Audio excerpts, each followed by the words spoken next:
Hey guys, what's up everyone? Welcome back to the channel. This is Shivam Dwivedi and you are watching Economics Easy है। Chapter number 21 burning socio economic issue को आज हम continue करने के लिए आ रहे हैं। दोस्तों जितने भी अभी तक हमने टॉपिक किए हैं उसमें क्या था कि थोड़ा सा डिटेल डिस्कशन होना जरूरी था, बट अब जितने टॉपिक बचे हैं उनमें कोई डिटेल डिस्कशन की जरूरत नहीं, क्योंकि ये सारे टॉपिक बहुत ही बेसिक बेसिक टॉपिक है। इस वजह से हम इसको थोड़ा सा जल्दी निपटाने की कोशिश यहाँ पर करेंगे। अभी आज मैं टारगेट जो लेकर चल रहा हूँ वो होगा मेरा universal health care, addressing inequality और यूनिवर्सल बेसिक इनकम। आज यानी ये तीन टॉपिक आज हम कवर करेंगे। देखो, universal health care, addressing inequality और यूनिवर्सल बेसिक इनकम। ठीक है, आज ये टॉपिक हम कंप्लीट करेंगे। तो चलिए स्टार्ट करते हैं। तो टॉपिक नंबर 7 है हमारा यूनिवर्सल हेल्थ केयर। देखो, यूनिवर्सल हेल्थ केयर स्कीम क्या है, पहले आप ना थोड़ा सा बेसिक जानो।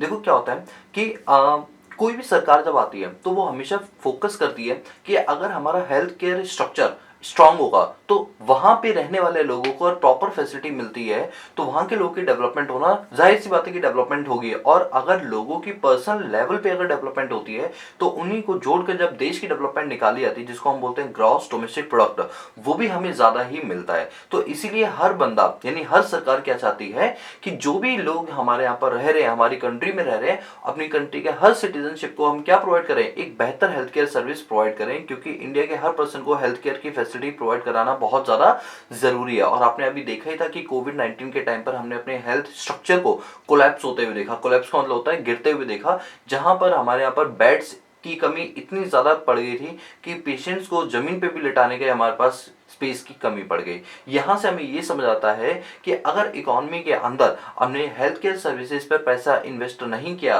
तो इससे जो हमारी वर्किंग पॉपुलेशन, अगर कल को उन्हें कुछ होता है तो उनके लिए रेमेडियल वर्क कुछ भी किया नहीं जा सकता। तो हमारे लिए हेल्थ केयर सर्विसेज बहुत ज़्यादा इंपॉर्टेंट होता है। इसी कड़ी को आगे बढ़ाते हुए हमारे भारत सरकार ने आयुष आयुष आपने सुना है, आयुष के तहत यहाँ पर हेल्थ केयर सर्विस प्रोवाइड करने की बात यहाँ पर बोली गई। और ये बोला गया कि जो बेसिक चीजें हैं हेल्थ केयर में वो सभी सभी सिटीजन को बेसिक से भी जीरो लेवल ऑफ इनकम पर भी यहाँ पर प्रोवाइड कराई जाएगी। मतलब उसके लिए कोई चार्जेस आपके एप्लीकेबल नहीं होंगे, फ्री ऑफ कॉस्ट आपका हेल्थ केयर सर्विसेज यहाँ पर दी जाएगी। लेकिन इसके बाद गवर्नमेंट ने कुछ लोगों के लिए एक लिमिट सेट कर दी कि इतने तक आपका जो इलाज है वो फ्री में होगा और उसके बाद आपको थोड़ा सा सब्सिडाइज रेट पर जो चीजें हैं वो प्रोवाइड करा दी जाएंगी। तो इस तरीके से भारत सरकार ने हमारे यहाँ पर हेल्थ के इश्यूज को दूर करने की यहाँ पर कोशिश की गई। तो चलिए स्टार्ट करते हैं। टॉपिक का नाम है यूनिवर्सल हेल्थ केयर। अब इसमें क्या बोला गया कि जैसे कि हम जानते हैं जो 12th 5 ईयर प्लान था, अगर हम उसको फोकस करते हुए चले तो उसमें साफ साफ लिखा हुआ था 12वें प्लान के अंदर कि हेल्थ केयर सर्विस हमारा बहुत ही अच्छा होना जरूरी है। अगर हम बात करें हमारे टोटल जीडीपी में से 2.5% जीडीपी जो है वो खर्च की जाती है हमारे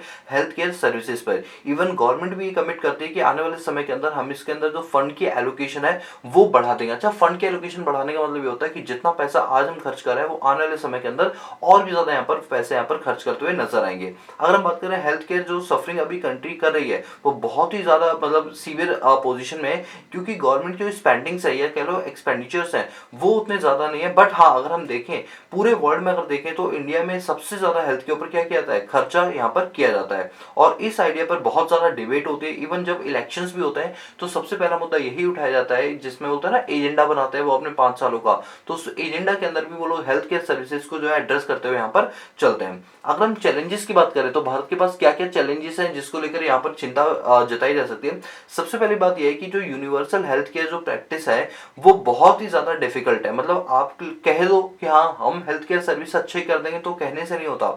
आपके पास क्या उसके लिए प्रॉपर रिसोर्सेज है, क्या आपके पास पूरा ब्लूप्रिंट है, क्या आपके पास पूरा मेडिकल सर्विसेज देने के लिए लोगों को पर्सनल ट्रेनिंग दी जाती है वो है, मेडिकल कॉलेजेस की अवेलेबिलिटी है, एडिक्वेट इंस्टीट्यूट्स हैं या नहीं है, हेल्थ इंश्योरेंस है या नहीं है, या पब्लिक डिलीवरीज वैकेंसीज वगैरह है या नहीं है। तो मतलब कहने का ये है कि अगर हम बात करें आज की डेट में तो हमारे यहाँ पर कैंडिडेट्स की भी बहुत ज्यादा कमी है। आपने देखा होगा कोविड-19 में क्या कहा जा रहा था, जिस तरह से पेशेंट्स बढ़ते जा रहे हैं उस हिसाब से ना तो हमारे पास डॉक्टर्स हैं ना ही हमारे पास नर्सेस है, और हॉस्पिटलों की भी संख्या क्या है, कम है। ये भारत का एक सबसे बड़ा चैलेंज है, जिस चैलेंज को दूर करने की यहाँ पर बातचीत की जा रही है। और कहा यह जा रहा है कि आने वाले समय के अंदर हम इस चैलेंज को क्या कर देंगे, दूर कर देंगे। मतलब किस तरह से दूर करेंगे, हम ज्यादा से ज्यादा मेडिकल कॉलेजेस खोलेंगे। दोस्तों यहाँ पर मैं थोड़ा सा एक एग्जाम्पल इंसर्ट करना चाहता हूँ कि आप जानते हैं कि जो यूपी में जो योगी आदित्यनाथ है, इन्होंने क्या किया किया है, यूपी के अंदर बहुत सारे मेडिकल कॉलेजेस बनवाए, जैसे दिल्ली का एम्स है ना, all India medical institute of science.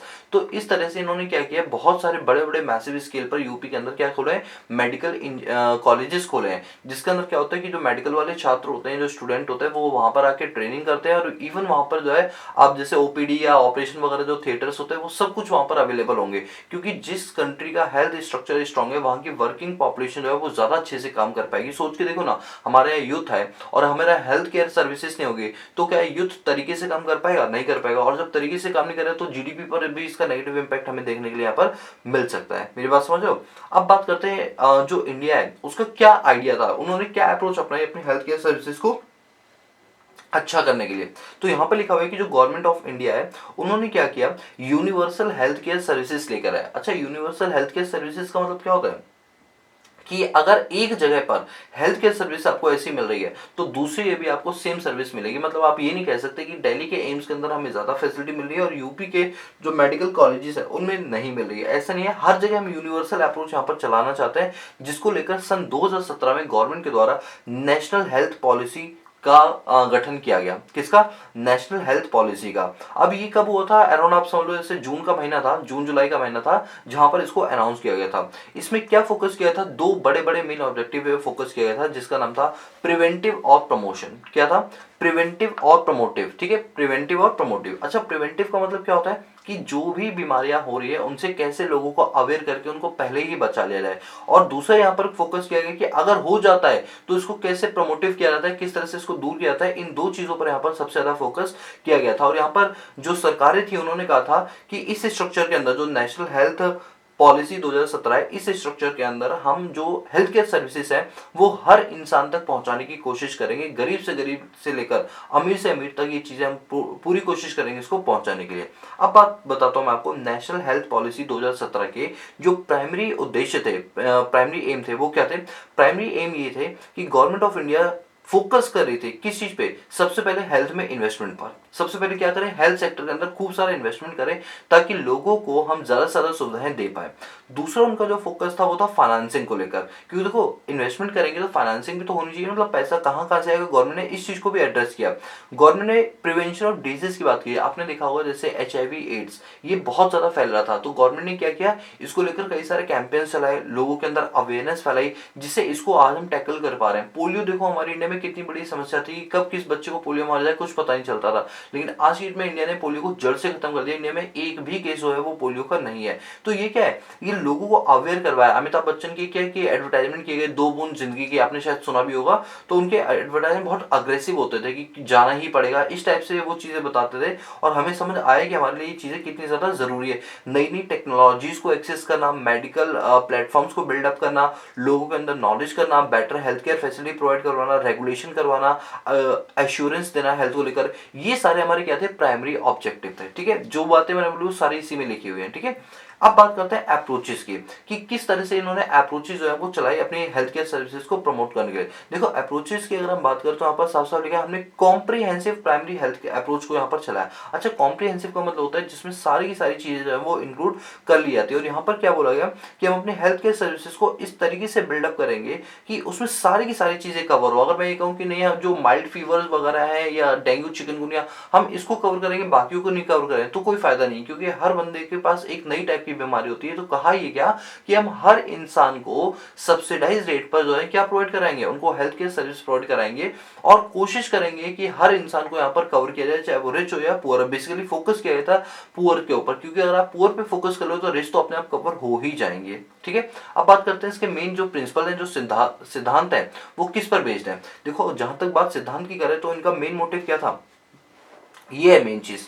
इनका प्रिंसिपल ये था कि हम जो भी काम करेंगे वो पूरे प्रोफेशनलिज्म के साथ करेंगे, हम प्रॉपर इंटीग्रिटी मतलब होता है आपस में चीजों को जोड़ना, patient central and quality of care, proper quality provide करेंगे, इक्विटी प्रोवाइड कराएंगे, अफोर्डेबिलिटी प्रोवाइड कराएंगे, यूनिवर्सिटीज प्रोवाइड कराएंगे, अकाउंटेबिलिटी और प्लेगरिज्म, ये सारी चीजें हम यहाँ पर प्रोवाइड कराएंगे जिससे अपने हेल्थ केयर स्ट्रक्चर को हम और भी ज्यादा क्या कर पाए, स्ट्रॉन्ग कर पाए। और रही बात जहाँ तक अफोर्डेबिलिटी की है, तो यहाँ पर फोकस यही किया गया था कि हम जितने भी हॉस्पिटल्स हैं वो इस तरीके से बनाएंगे उनका करिकुलम कि जो गरीब इंसान है वो भी मुफ्त में इलाज करा पाए, और अगर मुफ्त में नहीं भी करा पाता तो एटलीस्ट जितना उसके पास परचेजिंग पावर है उसके हिसाब से हम उसको हेल्थ केयर सर्विस यहाँ पर प्रोवाइड कराएं, ना कि हम उसको खाली हाथ भेज दें। तो मेन चीज पता है ये नहीं है कि हम हेल्थ केयर सर्विसेज को कैसे प्रमोट करें, मेन चीज है कि प्रमोट करने के बाद क्या वो एक गरीब जनता उस चीज को अफोर्ड कर भी पाएगा या नहीं कर पाएगा।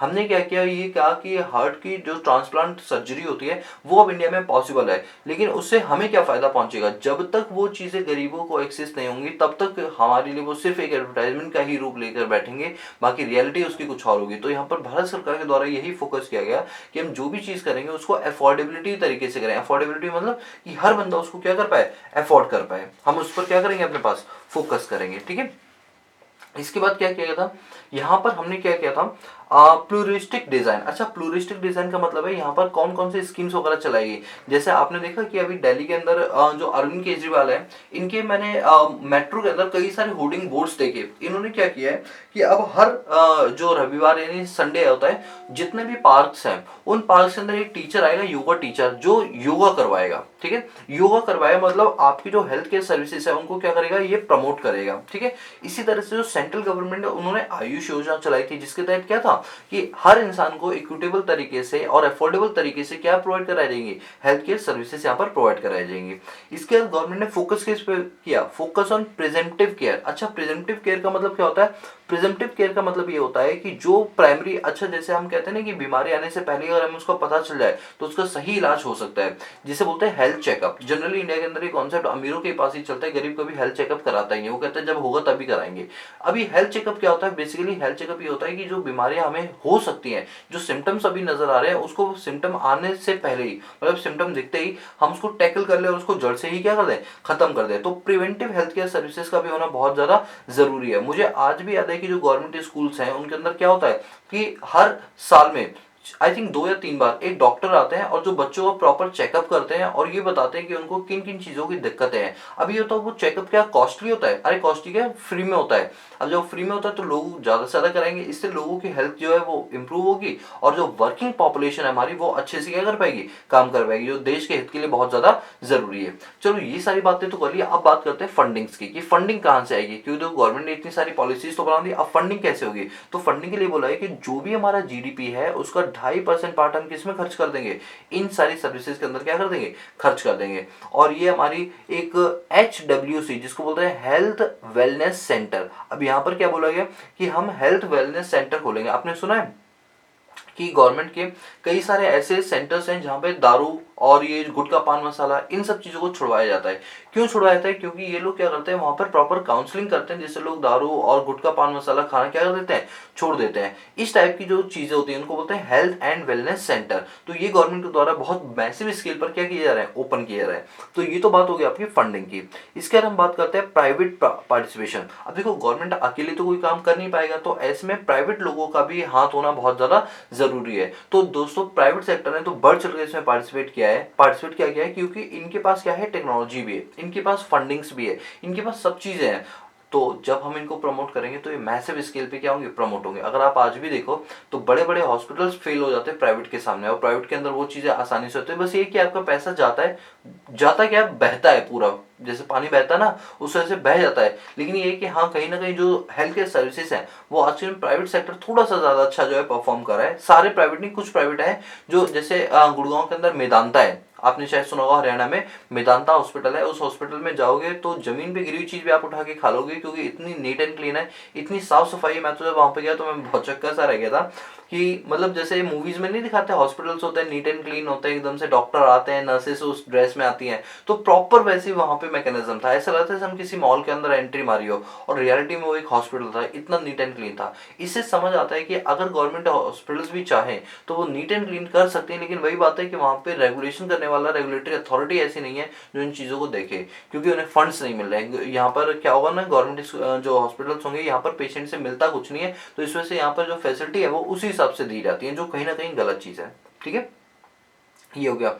बाकी रेगुलेटरी मैकेनिज्म की अगर हम बात करें कि हमारे यहाँ पर जो हेल्थ केयर सर्विस है उसमें कौन कौन से लोग रेगुलेटरी अथॉरिटी है, तो देखो भाई रेगुलेटरी अथॉरिटी जहाँ तक हम बात करें तो NDHA का ही नाम लेंगे, नेशनल डिजिटल हेल्थ अथॉरिटी। अब ये नेशनल डिजिटल हेल्थ अथॉरिटी क्या बोलती है, ये रेगुलेट करती है, रेगुलेट का करने का काम करती है। अच्छा सर रेगुलेट का मतलब क्या होता है, रेगुलेट का मतलब होता है कि अगर कोई गलत काम कर रहा है हॉस्पिटल के अंदर या कोई डॉक्टर माल प्रैक्टिसेस कर रहा है तो उसको रोकने के लिए यहाँ पर क्या लॉन्च किया गया था, नेशनल डिजिटल हेल्थ अथॉरिटी को लॉन्च किया गया था। और ये पूरा सुपरविजन करने का काम करती है कि कौन सा हॉस्पिटल गलत काम कर रहा है, कल को लाइसेंस भी कैंसिल करना होगा तो यही जो ऑर्गेनाइजेशन है ये क्या करेगी, आपको लाइसेंस आपको कैंसिल करने में मददगार साबित हो। मददगार क्या साबित हो, लाइसेंस कैंसिल कर देगी किसी हॉस्पिटल ने बड़े लेवल का घोटाला किया या लोगों की जिंदगी के साथ खेला, इस टाइप से। ठीक है।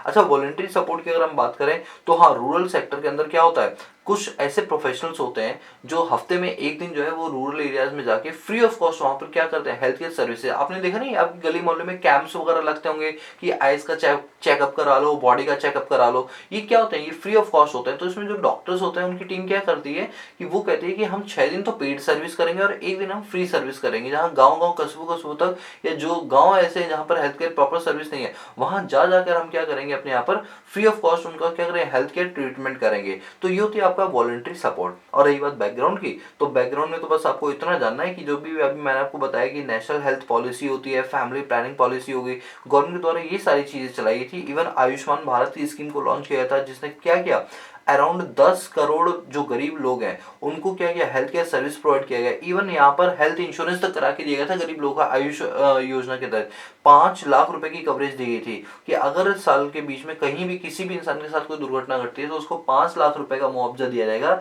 मतलब उसके घर वालों को दिया जाएगा। ये सब आयुष्मान भारत के अंदर आते हैं। और जो मेडिकल केयर सर्विस होती है, आपकी प्राइमरी हेल्थ केयर सर्विस होती है, वो सब यहाँ पर क्या प्रोवाइड कराएंगे, फ्री ऑफ कॉस्ट प्रोवाइड कराएंगे। सो आई होप गाइस कि आपको ये वाला जो टॉपिक है जिसका नाम क्या है, यूनिवर्सल हेल्थ केयर, ये आपको प्रॉपर समझ में आ गया हो। ये रहा टॉपिक यूनिवर्सल हेल्थ केयर। ठीक है ना। चलो अब हम अगले टॉपिक की ओर आते हैं और अगला टॉपिक हमारा एड्रेसिंग इनइक्वालिटी। ये टॉपिक बहुत सिंपल है, इसमें ज्यादा टाइम नहीं लगेगा क्योंकि इसमें पढ़ने वाली कोई चीज ही नहीं है। राइटर ने तो देखो बहुत बड़े लेवल पे चीजों को समझाया हुआ है, लेकिन हमें इतना करने की जरूरत नहीं पड़ेगी।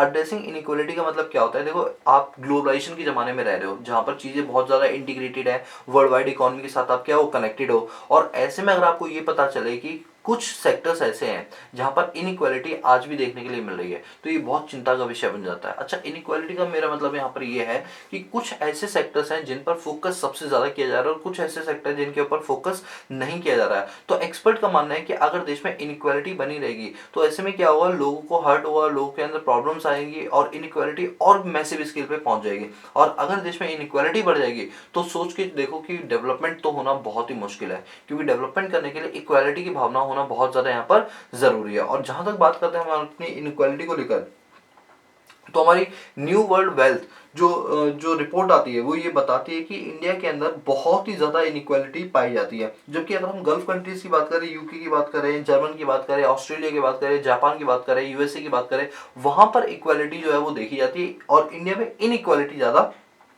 देखी जाती है। सर आप ये कैसे कह सकते हो कि इंडिया के अंदर इनइक्वालिटी ज्यादा देखी जाती है? मैं इस बेस पर कह सकता हूँ कि आज के में गरीब लोगों की कहीं कोई सुनवाई नहीं है और अमीर जितना पैसा फेंकता है उसकी उतनी ही ज्यादा क्या होती है, सुनवाई होती है। और ये मैं नहीं बोलता, ये हमारी रिपोर्ट्स बोलती हैं कि जितनी भी टॉप 10, जैसे अगर हम बात करें टॉप 10 रिचेस्ट कंट्रीज की, जिसमें जैसे आपका जापान आ गया और आपके चाइना भी आ गए, इन सब जगहों पर हेल्थ केयर सर्विस हमारे कंपैरिजन ज्यादा अच्छी है और इनइक्वालिटी भी जो है वो कम पाई जाती है। बट इंडिया में इनइक्वालिटी का जो दर है वो बहुत ज्यादा यहाँ पर पाया जाता है। अगर हम बात करें यहाँ पर डेटास की, तो ये देखा जाता है कि जो रिच पर्सन है वो 1% भी अगर चीजों को ऑन करेंगे तो उनका दायरा काफी ज्यादा बड़ा होगा और पुअर का दायरा वो क्या होगा, धीरे धीरे कम होगा।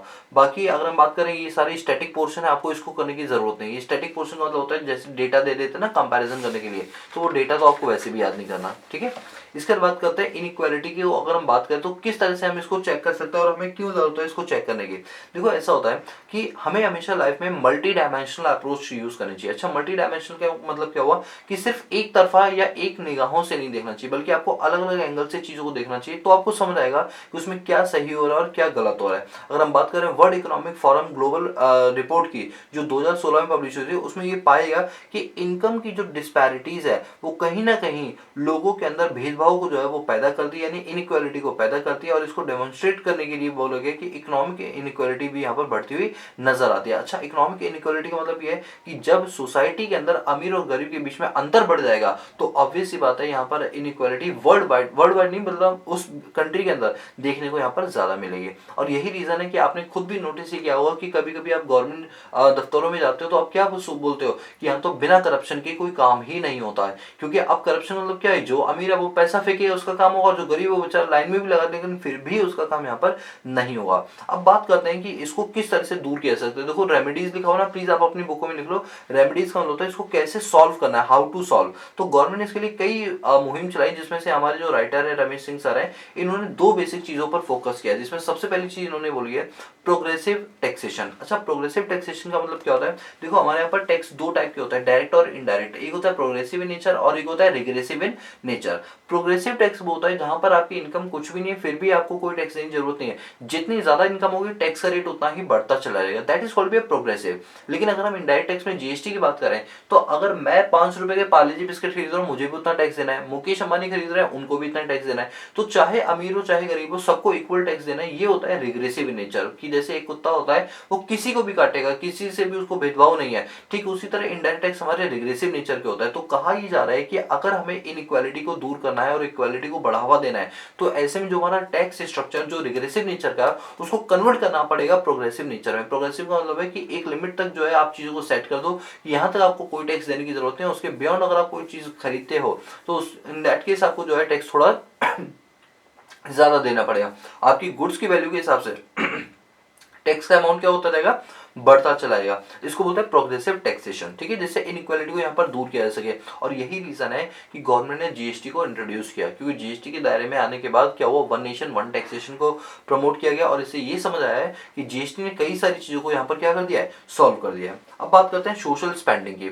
गवर्नमेंट से जो सोसाइटी है अगर हम उस पर प्रॉपर खर्चा करेंगे तो ऐसे में क्या होगा कि जो गरीब लोग हैं, गरीब तबके के लोग हैं, उनको ज्यादा बेनिफिट पहुंचेगा। तो सोशल स्पेंडिंग का होना बहुत ज्यादा जरूरी है। अब गवर्नमेंट कोई भी प्रोग्राम चला रहा है, अगर मान के चलो उससे गरीबों को फायदा नहीं पहुंचा, गवर्नमेंट मॉल्स बनवा रही है, बड़े बड़े प्लेटफॉर्म्स बना रही है, लेकिन उसमें गरीब लोगों का क्या फायदा हुआ? तो कहा ही जाता है कि आप इस तरह से सोशल स्पेंडिंग करो, मतलब इस तरह से खर्चा करो कि सोसाइटी का जो वीकर सेक्शन है उसको इससे फायदा पहुंचे और उसको एम्प्लॉयमेंट मिले, उसकी जेब में पैसा है, और जब वो पैसा आएगा तो जो इनइक्वालिटी है वो थोड़ी थोड़ी दूर होना यहाँ पर शुरू हो जाएगी। मेरी बात समझ पा रहे हो? चलिए ठीक है, तो ये था आपका पूरा टॉपिक, ठीक है।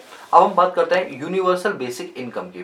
देखो यूनिवर्सल बेसिक इनकम का मतलब क्या होता है दोस्तों, आप में से कई लोग ऐसे होंगे जिनके जो फादर है वो प्राइवेट सेक्टर में काम करते होंगे और कुछ के ऐसे भी होंगे जिनके गवर्नमेंट सेक्टर में काम करते हैं।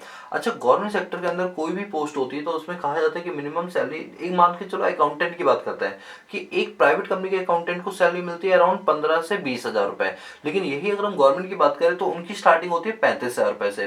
तो बात ये नहीं समझ आ रही कि जब दोनों की जॉब प्रोफाइल सेम है तो गवर्नमेंट उसको 35 हजार मिनिमम दे रही है जबकि प्राइवेट सेक्टर 15 हजार दे रहा है, तो ऐसा क्यों हो रहा है? तो कहीं ना कहीं लोगों के अंदर ये भावना पैदा हो जाती है कि हमें गवर्नमेंट जॉब ही लेनी है, जबकि गवर्नमेंट जॉब से ज्यादा बेहतर होती है प्राइवेट जॉब। लेकिन बस ये है कि वहां पर पे स्केल थोड़ा कम मिलता है, थोड़ा क्या काफी ज्यादा कम मिलता है। तो गवर्नमेंट की इंटेंशन ये है कि चाहे आपका प्राइवेट सेक्टर हो या आपका गवर्नमेंट सेक्टर हो, आपको पे स्केल हमेशा बराबर रखना चाहिए, जिससे लोगों के अंदर ये भावना पैदा ना हो कि गवर्नमेंट अलग चीज है और प्राइवेट अलग चीज है। क्योंकि आज की डेट में हम ग्लोबलाइज हो चुके हैं, चीजों को एक साथ इकट्ठा करना हमारे लिए बहुत ज्यादा जरूरी है। तो उसी को यहाँ पर देखते हुए बात ये थी यूनिवर्सल बेसिक इनकम, कि हम कोशिश करेंगे कि आने वाले समय के अंदर जो लोगों की जो इनकम है वो एक यूनिवर्सल तरीके से सेट हो जाए, कि चाहे प्राइवेट सेक्टर में काम करो चाहे गवर्नमेंट सेक्टर में काम करो, आपकी जो लेवल ऑफ इनकम है वो क्या रहेगा, बिल्कुल सेम रहेगा। तो वही लिखा हुआ है कि पिछले कुछ सालों के अंदर हमने ऐसा देखा, एक्सपर्ट का मानना यह है कि अगर हम यूनिवर्सल बेसिक इनकम का अप्रोच इंडिया में लेकर आते हैं तो इससे इंडिया के अंदर जो स्ट्रेंथनेस है वो बढ़ जाएगी। और इस बात को इकोनॉमिक सर्वे 16-17 के अंदर भी रखा गया था और गवर्नमेंट ने आने वाले समय के अंदर ये अनाउंस भी किया